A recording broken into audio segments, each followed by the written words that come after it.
Olá, irmãos. É uma grande satisfação estarmos novamente aqui para estudarmos mais uma porção da Palavra de Deus. Nós estamos estudando o livro de Jonas, cujo tema que nós estamos abordando é soberania e misericórdia. E hoje nós iremos trabalhar o capítulo 3 deste livro. Mas na aula passada nós vimos um pouco sobre a oração de Jonas. Vamos fazer uma breve recapitulação. E nós percebemos nesta oração de Jonas a sua aproximação com Deus. Jonas estava fugindo, buscando fugir da presença de Deus, mas a partir do momento em que ele é lançado ao mar, ele é jogado ao ponto mais baixo do seu ministério e começa a afundar, chega até as profundezas, ele, percebendo que ali iria perder a sua vida, até porque a sua agonia era muito extrema, então ele clama ao Senhor. O texto que a gente leu, ele afirma, que do ventre do inferno gritei, e Deus ali ouve a sua voz e manda um peixe para o salvar. Tá? Então nós vemos ali Jonas tratando Deus como meu Deus. Então essa reaproximação do profeta. E nós também podemos observar nessa oração que Jonas faz dentro do ventre do peixe. Foi uma oração de gratidão pela sua vida estar sendo salva naquele momento. E também vimos que a oração de Jonas ela foi construída a partir de diversos salmos. Tá? Ou seja, ele utiliza trechos escritos, inspirados por Deus, para se comunicar com ele. Tá? Nós vimos também que Jonas considerou a sua própria rebeldia como uma vã idolatria. Ele tentou valorizar mais a sua vontade, os seus ideais, o seu patriotismo, em detrimento daquilo que Deus havia mandado ele fazer. Então ele coloca isso como uma vã idolatria, pois estava ocorrendo uma substituição de Deus em sua vida por algo que ele mais estava priorizando. Jonas também, durante o processo, estava reconhecendo que estava sendo disciplinado pelo Senhor. Isso é muito interessante também, que nós observamos na aula passada. Inclusive, Jonas atribui ao próprio Deus a atitude de ter sido lançado ao mar pelos marinheiros. Então ele fala que tu me lançaste na profundeza, e também as ondas e as vagas, que nós estivemos lendo, que estavam o cobrindo, elas pertenciam a Deus. Ou seja, ele percebe a soberania de Deus em cada instante da sua jornada. A cada ponto ele observa que é o agir de Deus, é Deus que está tomando todas as providências, tomando todas as atitudes, inclusive através da natureza e através da atitude dos homens. E a mensagem central que nós vimos da lição passada, através dessa oração, foi o reconhecimento do profeta em que ao Senhor pertence a salvação. Tá? Ele reconhece que Deus salva a quem Ele quer, como Ele quer e quando Ele quer. Ou seja, Jonas, com essa mentalidade, ele provavelmente estava sendo preparado para entender a possível salvação do povo que era inimigo do seu próprio povo. Então, Jonas foi salvo por intermédio do grande peixe. Após 3 dias e 3 noites, ele foi lançado em terra seca, voltando até ao ponto inicial do seu chamado para com os ninivitas. Então, no estudo de hoje, nós vamos observar uma continuação daquilo que nós analisamos na primeira aula, que é o paralelismo hebraico que o autor utiliza, fazendo uma relação ali do capítulo 1 com o capítulo 4, do capítulo 2 com o capítulo 3. Por exemplo, o capítulo 1 estava tratando da dureza de Jonas e o juízo de Deus. No capítulo 2, nós vemos o arrependimento de Jonas. Agora, no capítulo 3, que vamos trabalhar hoje, nós vamos ver o arrependimento dos ninivitas, ou seja, estaremos relacionando com o capítulo 2. E o último capítulo, na próxima aula, que será a dureza de Jonas e, novamente, uma lição de Deus, relacionando com o capítulo 1. E apesar de vermos que a narração do autor ela relaciona o arrependimento de Jonas, do capítulo 2, com o arrependimento dos ninivitas, agora do capítulo 3, é interessante a gente perceber que a estrutura do capítulo que iremos estudar hoje, ela é similar à estrutura do primeiro capítulo, onde nós tínhamos uma primeira parte que era relacionada ao chamado de Jonas, sequente, né? Na sequência nós vemos a desobediência do profeta, em seguida a conversão dos marinheiros, que repercutiu a partir da atitude de Jonas, e em seguida a atitude de Deus, que foi em relação ao que estava acontecendo naquele momento. Hoje, nós vamos perceber que o texto tem essa mesma construção. Tá? Então, do versículo 1 até o versículo 2, nós vamos ver novamente o chamado de Jonas. Nos versículos 3 e 4, nós vamos ver de modo diferente, agora como esse paralelo, a obediência do profeta, não mais a desobediência, mas agora a obediência do profeta. Dos versículos 5 ao versículo 9, nós vamos ver a conversão dos ninivitas. Nós tínhamos visto a conversão dos marinheiros por causa da atitude de Jonas. E agora nós vamos ver a conversão dos ninivitas por causa também da atitude de Jonas. Um derivado da desobediência e o outro derivado da obediência. E finalizaremos no versículo 10 com a atitude de Deus, novamente fechando o capítulo, em relação ao que estava acontecendo naquele momento também. Então, o estudo de hoje tem como tema a pregação de Jonas. Versículo 1 e versículo 2 que nós trataremos, vamos ver agora o chamado de Jonas. Versículo 1 diz assim: E veio a palavra do Senhor segunda vez a Jonas, dizendo. Vamos perceber aqui novamente o termo veio a palavra do Senhor. Ele mostra aqui que Deus estava falando com um profeta, assim como nós vimos nas aulas anteriores, tá? Diferindo um pouco de quando são registrados os oráculos de Deus, porque costuma ter aquele termo, né? Quando Deus falava com os profetas, né? Palavra do Senhor que veio a tal profeta. E ali eram apresentados os oráculos de Deus, ou seja, era descrita a mensagem que Deus havia passado ao profeta para que ele passasse ao seu ouvinte. Isso é muito comum, né, nos livros do Antigo Testamento, Deus falando com Isaías, com Jeremias, com Joel, com Obadias, né, mostrando o que Deus houvera falado a eles. Tá? Porém, novamente, não é apresentado o que Jonas deveria falar. Tá? Igual aconteceu no seu chamado inicial, como vimos no início da nossa lição. Tá? Inclusive, esse versículo ele faz até um paralelo com o versículo 1 do capítulo 1, tá? Que é o mesmo termo, né? E veio a palavra do Senhor a Jonas. Nós também vimos que no capítulo 1, Jonas é apresentado como filho de Amitai, e o intuito era relacionar o profeta com o mesmo que fora descrito em 2 Reis 14:25, mostrando que é o mesmo profeta que já havia profetizado sobre a restituição de Israel, ali no período de Jeroboão II. Mas, neste momento, né, o autor ele mostra que está acontecendo novamente o chamado de Deus ao profeta.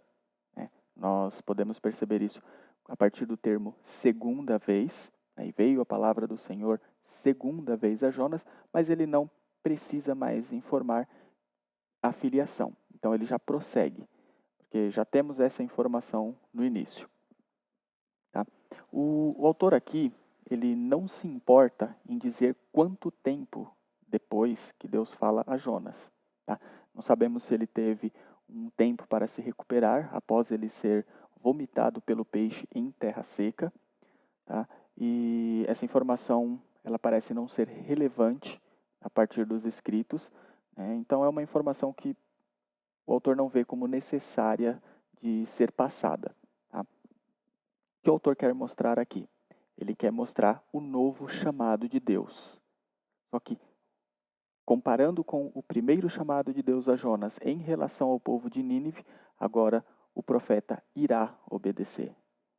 A partir do momento que ele foi disciplinado, tendo tido esse chamado, agora ele tem novamente o chamado, já disciplinado, agora ele obedece.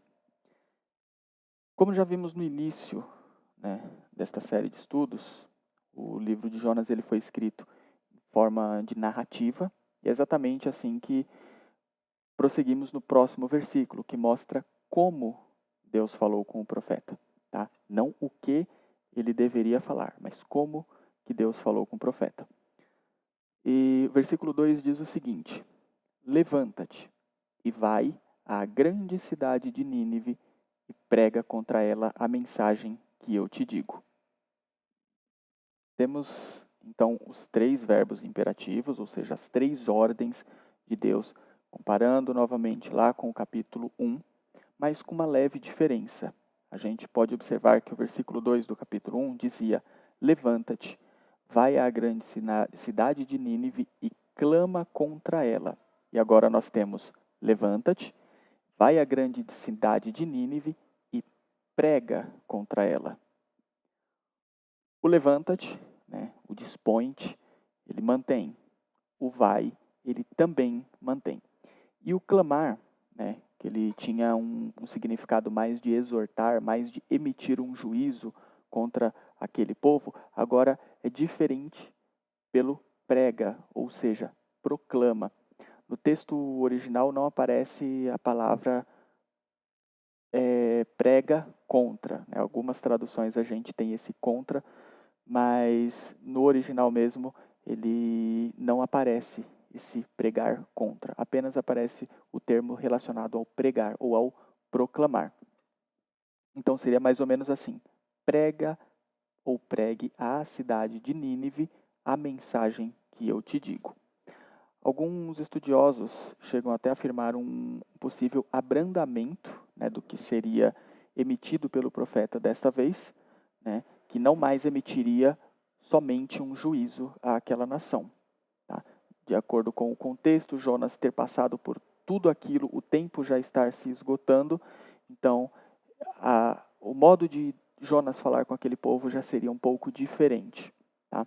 Quase deixando subentendido que o profeta, né, estaria entendendo qual seria a reação futura daquele povo. Antes, Jonas tinha que clamar contra, aplicando, mostrando um juízo. Mas agora, com o tempo passando, tudo isso acontecendo, Jonas sendo exortado, sendo disciplinado pelo próprio Deus, agora Deus vai e fala: Jonas, apenas pregue para eles. É como se fosse um basta, isso para que eles se arrependam. Tá? Então, interessante aqui é que Deus não abre mão do seu propósito, que era levar a sua mensagem àquele povo. Ou seja, novamente nós vemos que os planos de Deus eles não são frustrados pela desobediência do homem. Deus age, sim. Se é a vontade dele, ela vai ocorrer. O homem pode fazer o que ele quer, mas Deus age de acordo com o seu propósito. Então, desse modo, e muito interessante, é vermos que ele dá uma nova oportunidade a Jonas. Além dele ser um Deus soberano, ele se demonstra como um Deus misericordioso. Não só com o povo de Nínive, mas agora, inicialmente, com Jonas, dando a ele essa segunda oportunidade. Então, essa oportunidade, ela não só dada, né, a Jonas ou a Nínive, mas nós vemos também isso várias vezes na Bíblia, essa segunda oportunidade, que alguns acabam nem tendo. Né? Por isso é bom nós estarmos sempre prestando atenção nisso. Né? Então, nós vemos a vontade de Deus sendo soberana, mas com misericórdia. Ela sendo soberana porque ela vai ser cumprida, sim, e ela sendo de misericórdia porque é uma mensagem, é uma uma vontade que ninguém mereceu. Essa misericórdia de Deus, ela não é merecida. Nós vemos Jonas enxergando Nínive como não merecedora dessa misericórdia, mas agora ele passa a se enxergar também como não merecedor também dessa misericórdia, porque ele havia sido desobediente. No entanto, nós precisamos entender que para o povo de Israel era muito difícil se relacionar com o povo pagão. Tá? Eles levavam muito a sério as leis mosaicas, que até os diferenciavam das outras nações. Os outros povos, por causa de suas práticas, eles eram vistos como povos imorais, como povos cruéis, como povos idólatras, e por isso eles não mereciam o favor e a misericórdia de Deus. Mas o intrigante em tudo isso é que nesse mesmo período o povo de Israel também estava em grande declínio moral.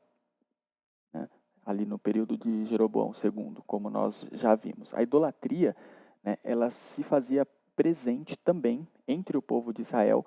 Inclusive havia adoração a Baal, eles tinham muitos postes ídolos e juntamente com isso a própria maldade, ela se alastrava ali na sociedade.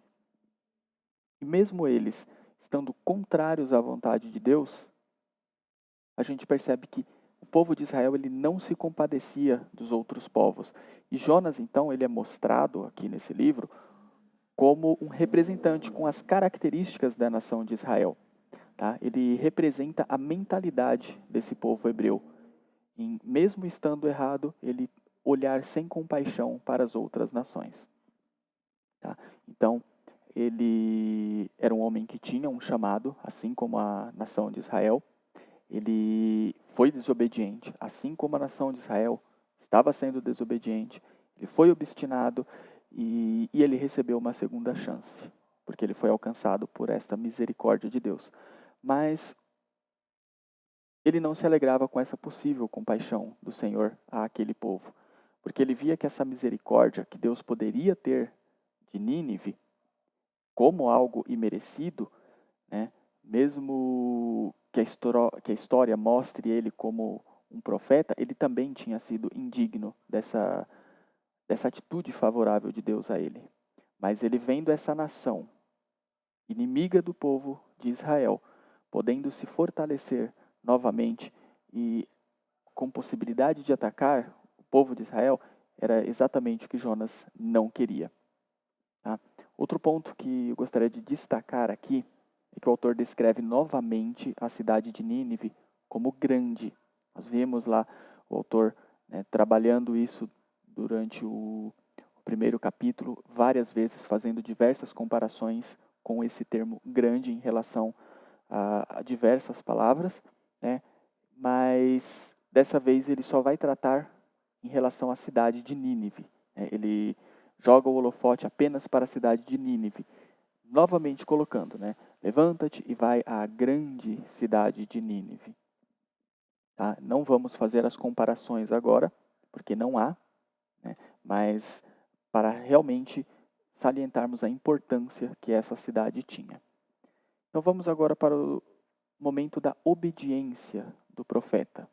Tá? Versículos 3 e 4 vão tratar disso. Versículo 3 diz o seguinte: Levantou-se Jonas e foi a Nínive, segundo a palavra do Senhor. Ora, Nínive era uma cidade muito grande, de 3 dias de caminho. Aqui se inicia a descrição do momento de obediência do profeta, mostrando, levantou-se Jonas e foi, fazendo novamente um paralelo com o capítulo 1, versículo 3, que também diz que Jonas havia se levantado para, tá?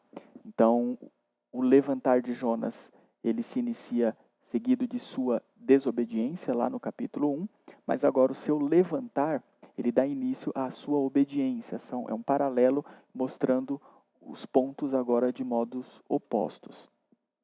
Tá? Mas a narrativa mostra o quê? Em ambas as situações, Jonas se levantando e indo. Inicialmente para fugir da presença do Senhor e agora, após sua disciplina, para cumprir a ordem do Senhor. O O autor ele deixa bem similar esses versículos iniciais do capítulo 3 em relação aos do capítulo 1, provavelmente para relacionarmos de modo comparativo o chamado do profeta. Tá? O primeiro chamado, a desobediência, e o segundo chamado, com uma narrativa muito parecida, mostrando agora uma nova atitude do profeta diante dessa segunda chance que Deus estava o dando, né? E agora com sua obediência. Prosseguindo ainda no versículo 3, nós temos, né, ora, Nínive era uma cidade muito grande. Notem que a cidade sempre foi chamada de grande, mas aqui parece que estamos nos aproximando um pouco mais dela juntamente com o profeta, né? Então percebemos que ela não é somente grande, mas ela é muito grande. Parece que aqui o autor ele quer realmente transmitir a imponência da cidade. Assim como nós vimos na primeira aula, né, algumas informações sobre Nínive, né, para a gente entender a grandiosidade dela. Tá? E eu apresentei algumas informações na primeira aula, por exemplo. Né, ela tinha uma importância histórica, a cidade de Nínive. Ela havia sido fundada por Nimrod, neto de Noé, e Nimrod ele é um homem descrito como o primeiro homem poderoso da Terra. A grandiosidade do tamanho da cidade, né, mostrando que o seu entorno possuía diversas muralhas, e havia muralhas com mais de 30 metros de altura, e alguns estudiosos dizem que o perímetro da cidade era cerca de 95 quilômetros. Tá? Então, sempre mostrando assim o tamanho da cidade.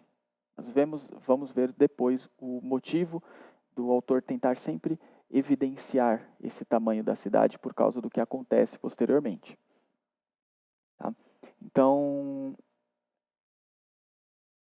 ele ainda adiciona uma informação, ao adicionar essa informação da grandiosidade da cidade, ele afirma no versículo, né, que a pé, para percorrer essa cidade, ele precisaria de 3 dias de caminho.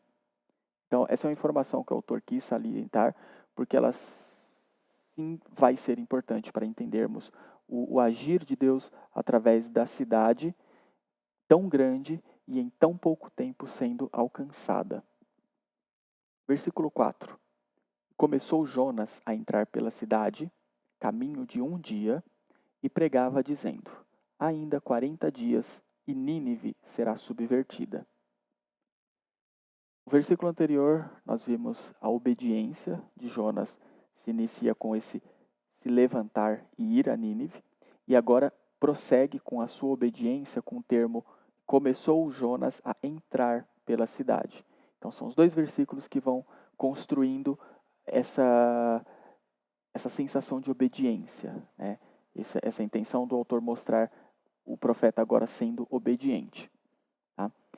E ainda no versículo 4, nós vemos que as traduções elas não deixam muito claro assim como aconteceu em relação ao tempo da pregação. Alguns autores que eles afirmam que desde o primeiro dia, né, Jonas percorreu a cidade pregando e proclamando, ou seja, assim que ele chegou na cidade, ele já começou a proclamar. E alguns outros autores eles dizem que ele caminhou por um dia inteiro e depois ele começou a proclamar, né, indicando que ele teria ido provavelmente até a parte mais central da cidade, né, onde a mensagem surtiria um maior efeito, né? Ela poderia ser disseminada de um modo mais abrangente. Então, nós temos essas duas posições. Tá? Então, ele começa a pregar já no primeiro dia, que é o que o versículo fala, ou ele caminha durante um dia e depois ele começa a pregar. Tá? As duas versões elas são possíveis, até porque o intuito do autor não é em relação ao tempo da pregação de Jonas, mas sim quanto ao seu resultado. E quanto a esse assunto, né, alguns autores afirmam que Jonas ele não estava circulando os muros, mas indo a todos os lugares públicos da cidade para proclamar sua mensagem.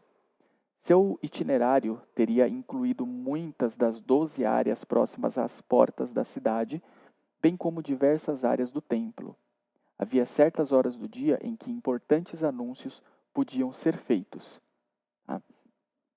Então, é como se Jonas tivesse tido alguma estratégia para que a cidade fosse alcançada em pouco tempo. Tá? Mas o que mais importa é perceber o quanto a vontade de Deus ela prevalece sobre a vontade humana. Tá? Jonas ele já tinha a sua opinião formada sobre Nínive, ele toma a sua atitude contrária a Deus, ele insiste até o último momento de sua vida para não cumprir esse chamado, mas nada disso havia sido suficiente. Tá? Deus tinha o seu plano, ele tinha a sua vontade, e por mais que o homem relutasse, né, a última palavra foi, e a última palavra ela sempre é do Senhor. Ele é soberano, mas ele também é misericordioso. Então, o seu propósito, né, o propósito de Deus ali, ele estava prestes a se cumprir, e por intermédio exatamente de quem ele queria que se cumprisse. Tá? Então aqui nós vemos mais uma vez Deus sendo soberano, inclusive sobre as atitudes humanas. Assim como Jó 42:2 diz, né, assim como Jó havia reconhecido, né, essa soberania de Deus, né, ele diz o seguinte: bem sei eu que tudo podes e que nenhum dos teus propósitos pode ser impedido. Então Jonas também passa a entender que é a vontade de Deus que prevalece. Então ele põe em prática o propósito do Altíssimo. E essa história narrada, ela nos mostra que Deus não guia a história a partir da vontade humana. A história ela é guiada conforme o próprio querer de Deus. Isso deve nos confortar, deve consolar os nossos corações. Que por mais que esteja tendo tempestade, por mais que nós estejamos sendo lançados no mar, por mais que nós estejamos sendo engolidos por um peixe, tudo está de acordo com a vontade de Deus. Nada está indo contrário à sua vontade, e por mais que o homem faça isso, é a vontade de Deus que prevalece. Mas o que importa aqui para a gente ver é qual a mensagem que o profeta estava pregando. Não temos tanta certeza se foi exatamente isso ou apenas isso que Jonas falou, mas o texto ele simplesmente mostra o que ele falava. Ainda 40 dias e Nínive será subvertida. Tá? Ele mostra aqui, o autor, né, uma mensagem com apenas duas partes, tá? Um prazo, né, ainda 40 dias, e um juízo iminente. A cidade será subvertida. O prazo mostra um possível período ou tempo em que o povo ainda poderia se arrepender, apesar de não ser demonstrado essa possibilidade a eles. Né? O autor ele não esclarece se Jonas deu essa possibilidade de eles se arrependerem. Então seria muito especulativo a gente tratar aqui Jonas falou algo a mais ou Jonas falou somente isso, mas o central da mensagem aqui é o prazo de 40 dias e que Nínive seria subvertida. Esse juízo iminente, tá? Ele mostra a mesma palavra que havia sido usada para o que aconteceu com Sodoma e Gomorra. Né? Lá em Lamentações, Jeremias, capítulo 4, versículo 6, diz que Sodoma e Gomorra foram subvertidas, né? Ou seja, elas foram completamente destruídas. Então, aqui a gente enxerga uma mensagem curta e uma mensagem simples. Né? Alguns pregadores, alguns teólogos, eles chegam até a dizer que o pregador, né, Jonas, ele não usou nem de compaixão em suas palavras, por causa dessa postura que ele ainda tinha de estar incomodado em ter que pregar àquele povo. Por mais que ele estivesse cumprindo o chamado de Deus, ele ainda estava incomodado em ter que pregar para aquele povo. Né? Mesmo que essa missão dada estava sendo executada, ele ainda tinha no seu coração esse conhecimento, esse intuito de não ver a cidade sendo salva pelo próprio Deus, ou tendo a misericórdia de Deus sobre ela. Pelo contrário, ele queria que a cidade fosse subvertida. Tá? Então, esse querer de Jonas em não converter a cidade, provavelmente é demonstrado numa mensagem tão curta e tão simples. Ainda 40 dias e Nínive será subvertida. Tá? Então, não vemos uma possibilidade, não vemos uma alternativa através dele. Tá? Claro que existem autores que defendem uma possível explanação de uma mensagem, que ela seria maior do que essa simples mensagem que o autor quer apresentar aqui, porque eles argumentam que como eles creram em Deus, né, que é mostrado no próximo versículo, não teria como eles crerem se não tivessem sido informados sobre esse Deus. Tá? Então, mas o que precisa ficar claro é que a mensagem que o autor quer passar é que a mensagem foi entregue de modo simples, de modo curto, e a mensagem ela foi entendida. Tá? E até porque quando o autor ele quer evidenciar alguma coisa no livro de Jonas, ele enfatiza, ele repete, ele faz alguns paralelismos. Então o intuito aqui não parece ser o que Jonas havia falado aos ninivitas, mas o que resultou dessa pregação. Então, o que vemos no versículo 5 é exatamente o que Jonas não esperava com o resultado da sua mensagem. Tá? Então vamos ver a partir de agora a conversão dos ninivitas. Versículo 5 ao versículo 9. Versículo 5. E os homens de Nínive creram em Deus e proclamaram um jejum e vestiram-se de saco, desde o maior até o menor. Mas olha que interessante que Deus já havia falado ao profeta Jeremias, que é apresentado no seu capítulo 18, versículos 7 e 8. No momento em que falar contra uma nação e contra um reino para arrancar e para derrubar e para destruir, se a tal nação, porém, contra a qual falar, se converter da sua maldade, também eu me arrependerei do mal que pensava fazer-lhe. Então, por mais que a mensagem de Jonas tivesse sido apenas um juízo contra a cidade, muito provável que ele já pressupunha um possível arrependimento do povo. Ou seja, se tivesse o arrependimento, Deus não destruiria Nínive, porque provavelmente ele já tinha esse tipo de conhecimento. Deus emitindo um juízo, o povo se arrependendo e Deus não cumprindo esse juízo, ou não executando esse juízo. Acredito que seja o termo mais ideal de se tratar aqui. E o interessante é que as chances, né, dessa mensagem que Jonas leva ser atendida por aquele povo era uma chance ínfima, tá? Porque era uma cidade que já tinha os seus deuses, era uma cidade extremamente violenta e a pregação ela era através de um profeta de uma outra nação, ou seja, ele poderia não ter credibilidade alguma quando ele chegasse ali. Tá? Provavelmente Jonas estava pregando em uma outra língua ou até com um sotaque difícil de eles entenderem, mas o que acontece é exatamente o que ninguém poderia esperar. Tá? E era exatamente o que o profeta não queria que acontecesse. Né? Aqueles homens creram em Deus e desde o maior até o menor. O resultado da mensagem, por mais dura e simples que ela possa ter sido, ela resultou numa comoção geral aos ninivitas. Né? E aqui nós percebemos o intuito do autor em enfatizar, sim, como que aconteceu. Ou seja, para ele, esse era o ponto importante de salientar na mensagem. Né? Por mais que a própria mensagem que o profeta teria dito, né, não foi tão explícita, né, nós vemos aqui o que acontece, porque eles creram em Deus, desde o maior até o menor. E eles proclamaram um jejum. e eles se vestiram de saco. Né?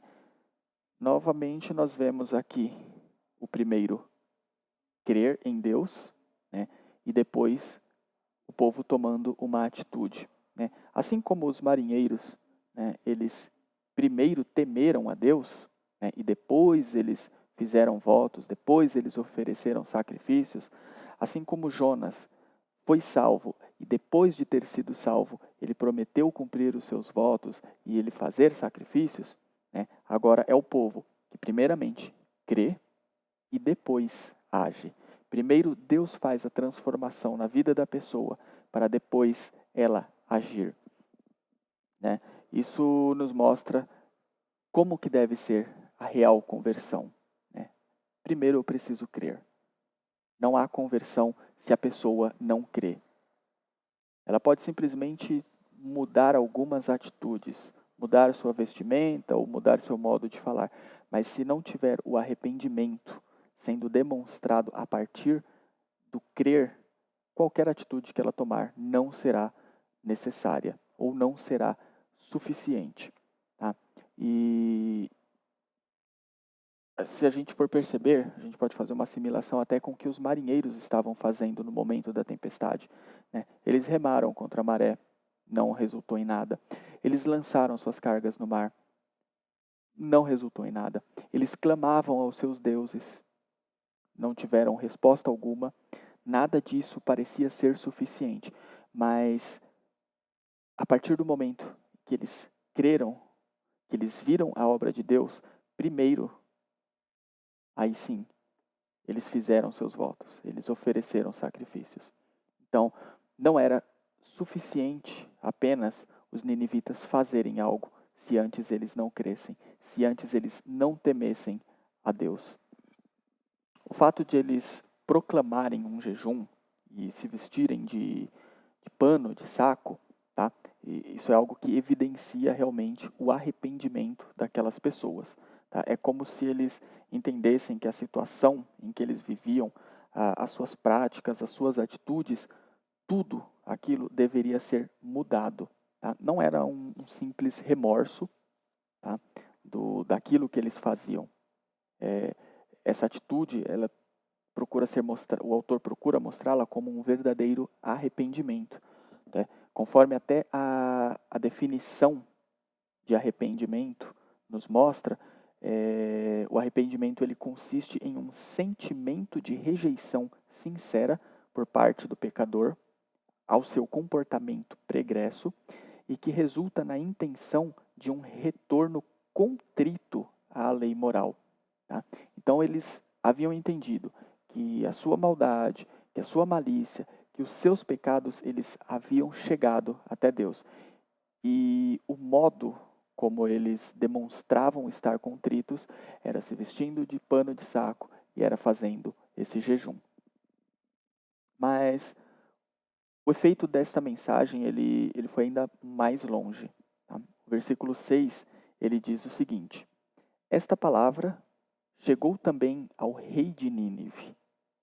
E ele levantou-se do seu trono e tirou de si as suas vestes e cobriu-se de saco e sentou-se sobre a cinza. Ou seja, a repercussão das palavras de Jonas estava com proporções até além do que ele poderia imaginar, porque tinha chegado no próprio rei. O próprio rei ele é impactado com essa mensagem, a ponto dele se levantar do seu trono, sair do seu posto de glória humana e se humilhar. Né? Então ele tira as vestes reais, ele tira aquilo que lhe dava o orgulho humano. Então ele se cobre de pano de saco e ele se senta sobre a cinza. Tá? É a máxima expressão de arrependimento que se pode ver em um povo, principalmente naquela região, né? É tomar esse tipo de atitude, tá? Chegando até o mais alto escalão, inclusive, da sociedade. Tá? E é interessante que bastou apenas pouca palavra, né? Bastaram poucas palavras, mas foram as palavras do Senhor, ditas pelo profeta, mas elas já foram suficientes para impactar desde o maior até o menor morador de Nínive.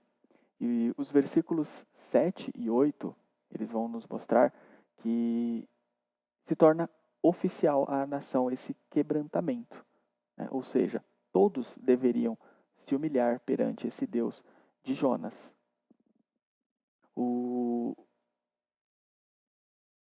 Existe uma informação que diz o seguinte, né? Fez uma proclamação que se divulgou em Nínive, tá? Pelo decreto do rei e de seus grandes, dizendo, tá? Versículos 7 e 8. Nem homens, nem animais, nem bois, nem ovelhas provem coisa alguma, nem se lhes dê alimentos, nem bebam água. Mas os homens e os animais sejam cobertos de sacos e clamem fortemente a Deus, e convertam-se cada um do seu mau caminho e da violência que há nas suas mãos. A gente viu na primeira aula o quanto Nínive era uma cidade rude, foi considerada até uma cidade de sangue, uma cidade muito sangrenta, eles eram muito violentos, né? A descrição da violência deles, ela é muito pesada, até de se mencionar. Eles conquistavam povos, e aqueles povos que eram conquistados, eles tratavam com extrema crueldade. Eles invadiam cidades para fazer roubos e se enriquecerem. Então, tudo isso, todas essas atitudes que os ninivitas tinham, parecia que estava caindo agora em suas consciências. Bastou uma simples pregação do profeta para que eles tomassem a consciência do mal que eles estavam fazendo. Então, o próprio rei, ele proclama um decreto, tá? Os pontos desse decreto haviam sido, né, o jejum total, tanto de alimento quanto de água, né? E o interessante é que esse jejum era para homens e animais, que não poderiam nem comer nem beber, tá? E essa prática de jejum, ela não era muito comum a esse povo, tá? Isso que é interessante a gente observar. O jejum, ele é muito visto entre o povo de Israel, entre o povo hebreu, mas entre os assírios não há registros de ser isso uma prática deles, tá? Mas o desespero que eles chegaram a ter com essa mensagem, ele é tão grande que eles colocam até os animais para jejuarem, tá? O outro ponto que também se relacionava a homens e aos animais, né, era que todos eles deveriam ser cobertos de saco, tá? Isso mostra até uma falta de conhecimento do Deus de Jonas, porque pressupõe-se que eles criam que até os animais eles poderiam ter ofendido de alguma forma a divindade, e por isso essa divindade estaria irada com eles. Então, tanto o homem quanto os animais, né, eles deveriam se humilhar. Era um pensamento errôneo, né, eles estavam acabando de receber uma informação, né, de que eles seriam destruídos, varridos da terra. Então, o desespero fez com que eles fizessem isso. Tá? E outro ponto, né, que o rei ainda coloca no seu decreto é que eles deveriam clamar a Deus fortemente. Tá? Eles deveriam se converter do seu mau caminho. Eles deveriam se converter da violência que havia em suas mãos. Eles tinham essa consciência, né? E o importante da gente perceber aqui é que não era um ato coletivo esse arrependimento, tá? E essa conversão, o rei ele fala, né, que essa atitude ela deveria ser tomada individualmente. Cada um faça isso. A cidade toda está fazendo, mas ele direciona a cada um. Tá? Convertam-se cada um do seu mau caminho. Converta-se cada um da violência que há em suas mãos. Ele está assumindo a responsabilidade para si e ele está trazendo a nação a observar individualmente, não como um coletivo, mas cada um tendo o seu próprio erro. Tá? E o próprio rei ele percebeu que essa mudança deveria ser tomada em toda a nação, mas sabia que essa nação ela era apenas a representação de um povo cruel. Tá? Então, por isso que não bastava simplesmente a nação demonstraram arrependimento. E o importante é que cada um foi tendo esse tipo de atitude e repercutindo depois no que nós vamos ver, tá? Mas mesmo que eles não soubessem como ou o que eles deveriam fazer, tá? Eles tomaram diversas posturas, tá? Tentando realmente mostrar que eles estavam arrependidos, tá? Então, só para salientar, não foi o rei simplesmente que mandou eles fazerem isso, porque quando a mensagem chega até o rei, o povo já havia proclamado o jejum. O povo já estava se arrependendo. Então ele apenas torna isso oficial, tá? E além disso, né, eles também deveriam clamar fortemente a Deus. Não era simplesmente um clamar, mas era clamar intensamente. Tá? Algumas traduções bíblicas elas trazem até como clamar a Deus com todas as suas forças. Tá? E não deveria clamar a qualquer Deus. Por mais que eles fossem politeístas, né, tivessem vários deuses, eles não deveriam clamar a esses outros deuses. Eles deveriam clamar a esse Deus de Jonas. Então, o povo agora estava prostrado, o povo estava em jejum, o povo estava com vestes de humilhação e eles estavam arrependidos do mal que eles faziam, por mais que soubessem que eles seriam destruídos por Deus. Mas aqui há um momento que eles clamam intensamente ao Senhor. No versículo 9, né, ele continua a fala do rei, que diz o seguinte: quem sabe se voltará a Deus e se arrependerá e se apartará do furor da sua ira, de sorte que não pereçamos. É simplesmente uma hipótese. Povo, se humilhe, se arrependa.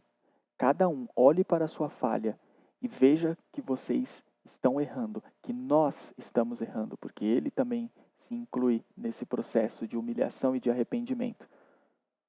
Mas a mentalidade dele vem com isso, né? Quem sabe ele ainda ansiava por uma mínima possibilidade de ser livre da ira de Deus.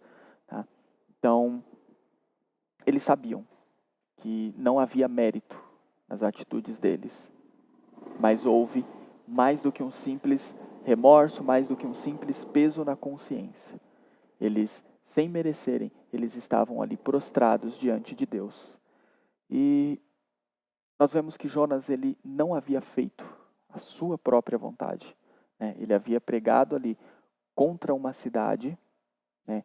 E a mensagem que Deus o havia dito. E essa mensagem ela foi suficiente para abalar as estruturas, né, de uma cidade tão imponente, tão grande, uma cidade tão autossuficiente, mas ao mesmo tempo tão pecadora e cruel. Só que agora nós vemos Nínive prostrada e arrependida e ansiando por uma possível misericórdia de um Deus tão soberano. O arrependimento de Nínive ele foi tão sincero que o próprio Cristo afirma sobre eles. Né? Em Mateus 12, 41, ele fala que os ninivitas se arrependeram com a pregação de Jonas. Então, o próprio Cristo traz à memória esse período. Né? E assim como o salmista diz, né, que os sacrifícios para Deus são o espírito quebrantado, a um coração quebrantado e contrito não desprezarás, ó Deus. Né? Então o resultado ele não poderia ser outro, que é o que a gente vê no versículo 10. O agir de Deus através daquilo que estava acontecendo. Né? E Deus viu as obras deles, como se converteram do seu mau caminho. E Deus se arrependeu do mal que tinha anunciado que lhes faria e não o fez. Assim como o pecado de Nínive havia chegado até Deus, havia o incomodado, agora aquelas atitudes também haviam chegado até ele. Nós podemos perceber aqui que o verdadeiro arrependimento acontece juntamente com atitudes. Né? O arrependimento ele não foi somente com palavras, eles agiram, eles demonstraram isso. Né? E Deus viu como que eles se converteram do seu mau caminho. Ou seja, aqui o texto ele tenta mostrar que houve realmente sinceridade naquele povo. Então, Deus se arrepende do mal, que por intermédio de Jonas falou que faria e não o fez. Tá? Deus, ele poupa aquela geração de Nínive do seu juízo. Tá? Nós, se formos ver na história, mais para frente, Nínive realmente ela foi subvertida, né? Mas aquela geração que se arrependeu, ela foi salva da ira de Deus. Tá? Deus poupou aquele povo, aquelas pessoas, por causa do arrependimento que eles tiveram. Né? E é importante salientar que neste momento, né, o termo Deus se arrependeu do mal que ele faria, tá? É simplesmente um antropomorfismo, tá? Que o autor utiliza. Tá? Ele é descrito como, esse antropomorfismo, como uma forma de pensamento comum, né, a diversas crenças religiosas que atribui a deuses, a Deus ou a seres sobrenaturais comportamentos e pensamentos característicos do ser humano. Como nós não conhecemos totalmente a Deus, totalmente a sua essência, o modo mais fácil da gente se comunicar, né, entendendo a sua atitude, é colocando nessas atitudes de Deus características de atitudes humanas.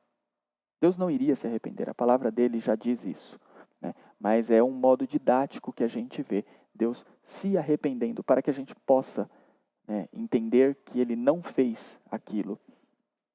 Tá? Então, é esse antropomorfismo que é utilizado pelo autor neste momento. Tá? Nós podemos entender isso porque o povo ele se arrepende, tá? O povo se converte. Tá? Então, a ira de Deus que cairia sobre aquele povo, ela não cai. Então, se Deus fala, eu vou derrubar a minha ira exatamente neste ponto, se vocês não se converterem, e o que é a conversão? É você voltar. É você virar as costas para o caminho, a direção que você estava seguindo, você vira as costas e você se converte. A ira de Deus, ela pode cair aqui? Pode, mas se você não estiver, você não vai estar recebendo esta ira de Deus. Então Deus, ele é imutável.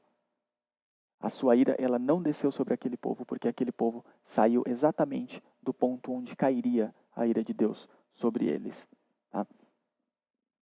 Assim como nós vimos, né, em Jeremias 18, versículos 7 e 8, né, que Deus diz que se houvesse uma conversão de uma nação que havia sido avisada, né, ele não faria o mal que ele tinha dito. Ou seja, nós reconhecemos e percebemos aqui a misericórdia de Deus. E por pior que seja a atitude humana, Deus ele tem sempre dado uma segunda chance, uma oportunidade para o homem se arrepender. Tá? E Deus ele não tem por que se arrepender. Tá? Então a sua ira ela vai cair sim, tá? Mas a responsabilidade é nossa, como homens, nos convertermos do nosso mau caminho. A mensagem de arrependa-se, ela mostra que somos nós que devemos tomar essa decisão. Deus não vai se arrepender por nós, somos nós que vamos nos arrepender. E como que a gente vai se arrepender do mal? Nós somos aptos a isso? É óbvio que não.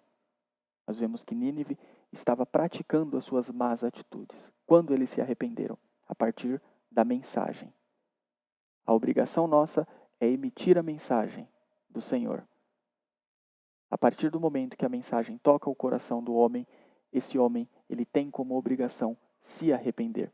Eles não teriam se arrependido se não tivessem ouvido a mensagem do Senhor, mas somente depois da mensagem do Senhor, por intermédio de Jonas, foi que o povo se arrependeu. Então, só depois dessa transformação é que nós somos capacitados a nos convertermos do nosso mau caminho. Tá? Hoje o mundo ele precisa se arrepender do seu mau caminho, né? Mas nós é que somos os enviados de Deus para pregar ao mundo a mensagem do Evangelho. Então, essa é a nossa responsabilidade. Então, nós vimos que Deus quis alcançar Nínive com a sua mensagem e ele alcançou. E hoje a ordem é para que nós levemos a mensagem a todo o mundo. Todo o mundo precisa ouvir o Evangelho, né? E vai haver a conversão de todo o mundo a partir do Evangelho, como aconteceu com Nínive? Não. O Evangelho, por mais que seja uma mensagem de salvação, ela também traz em si uma mensagem de condenação. Nós precisamos ter a consciência de que a fé para o arrependimento e para a conversão, ela vem de Deus. Isso não vem de nós, né? Mas a responsabilidade de levar essa palavra, assim como Jonas foi responsável, é uma responsabilidade nossa. A responsabilidade de se arrepender é do homem. Mas o que nos consola é que quando a mensagem de Deus ela toca ao coração, né, a pessoa pode ir até as profundezas, mas ela será alcançada. A pessoa pode fazer atrocidades como os ninivitas faziam, mas ela não resistirá, porque é a vontade de Deus que é soberana, e a vontade de Deus ela é acima da vontade humana. E mesmo tendo esse Deus, com todo esse poder, Ele é um Deus misericordioso, que sempre nos dá uma segunda chance. Ele é um Deus que nos perdoa, desde que nós nos arrependamos, de coração e contritos, e demonstrando a partir das nossas atitudes essa mudança. Que Deus possa estar nos abençoando a cada dia a entender a sua palavra e que possamos colocá-la em prática em nossas vidas. Que os irmãos tenham um ótimo dia e até a próxima aula.